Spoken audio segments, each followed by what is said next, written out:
महापुरुषांची चित्र आणि त्या सगळ्यातना ChatGPT निर्माण करणाऱ्या गोष्टी याच्यावर आज आपली मान्यता नाही म्हणून तुम्हाला माहित असेल तर आपण सभापती महोदय त्याची मी या ठिकाणी कॉपी सुद्धा आणलेली आहे की आपण स्वतः महाराष्ट्र सरकारने 7 फेब्रुवारी 2025 चे सर्क्युलर आहे restriction on the use of AI tools in government offices due to confidentiality risk आपण आपल्या राज्य सरकारच्या निर्णयात हा निर्णय घेतला की आपण ChatGPT AI चे वेगवेगळे टूल्स याचा वापर आपण करू नये आणि बरोबरीने जे गैरपद्धतीने वापर करतील त्याच्यावर आपला सायबर क्राइम सक्षम आहे आणि सामान्य प्रशासन विभाग जी चित्र प्रसिद्ध करते जी आपण लावू शकतो त्याच्या यादीमधली तीच चित्र ही अधिकृत धरल्यामुळे त्या विषयातला भंग करणाऱ्याला कायद्याच्या समोर जावं लागेल असं सभापती महोदय त्या ठिकाणी स्पष्ट करतो। आणि सभापती महोदय सन्मानाने सगळ्या सदस्यांनी मांडलं की त्याला काम करण्याची क्षमता केवढी आहे याची। सन्माननीय सदस्य मंत्री चंद्रकांत दादा इथे आहेत। मी एका लाइटर मोड मध्ये परत शब्द सांगतोय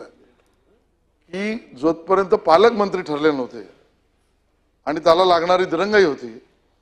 त्यावेळेला मी सन्माननीय चंद्रकांत दादा आणि मी बाजूबाजूला बसलो होतो। सन्माननीय पुढचं सांगत नाही कारण अनिलचं डोकं कधी काय चालेल सांगता येत नाही ते AI पेक्षा कमी असं मी मानत नाही त्यामुळे कमीच माहिती त्याला दिली पाहिजे आणि म्हणून त्यामुळे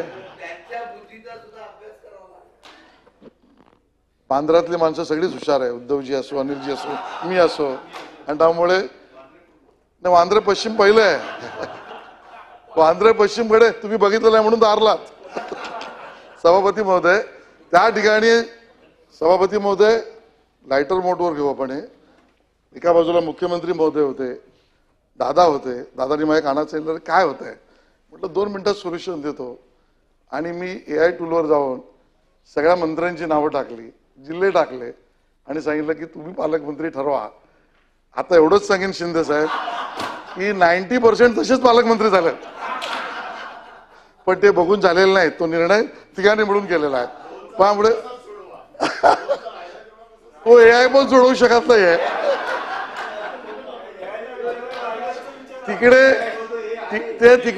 AI नाहीये परब साहेब तिकडे AI नाहीये तिकडे AI असं त्यामुळे नाही तिथे आयना की बायना त्यामुळे सभापती महोदय या प्रचंड क्षमतेच्या एका तंत्रज्ञानावर आरूढ होण्यासाठी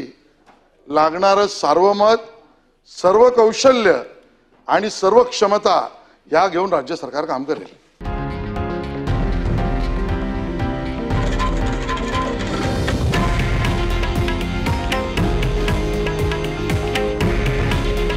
हे आहे देशातील नंबर 1 न्यूज नेटवर्क